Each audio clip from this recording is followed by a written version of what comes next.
Hello, friends. Welcome back. Today's story is called The Day Rudeness Backfired.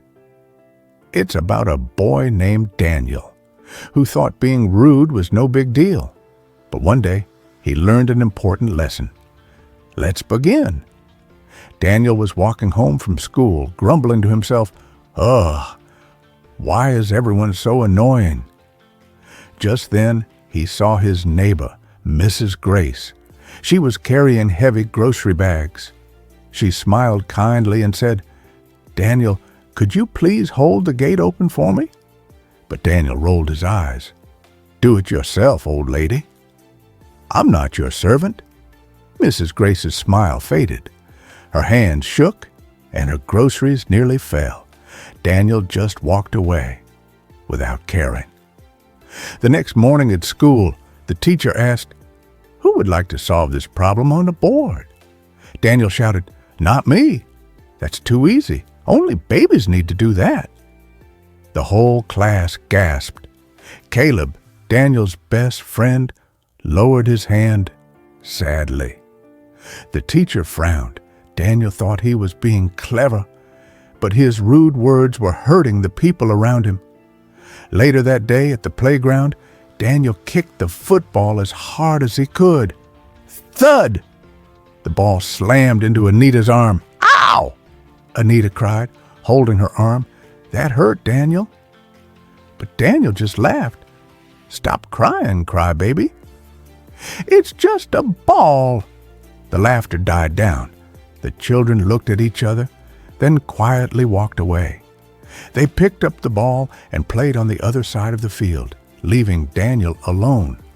For the first time, Daniel felt what it was like to be left out. He sat under a tree, head down. "Why is everyone avoiding me?" he whispered. Just then Mrs. Grace walked by again. She saw Daniel sitting alone. She smiled gently and said, "Daniel, words are powerful. When we're rude, we push people away. But when we're kind, we bring people close. Do you want to be remembered as the boy who made people cry? Or the boy who made people smile?" Daniel looked down. His voice was small.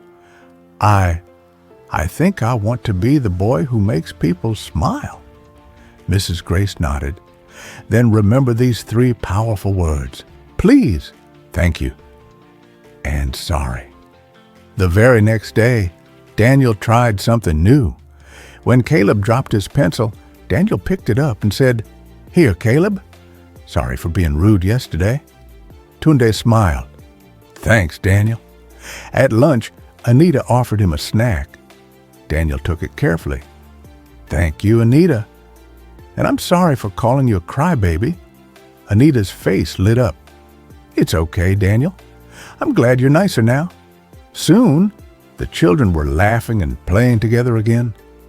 Daniel felt happy inside, happier than he had been in a long time. And from that day, Daniel learned something important. Kindness opens doors, but rudeness shuts them.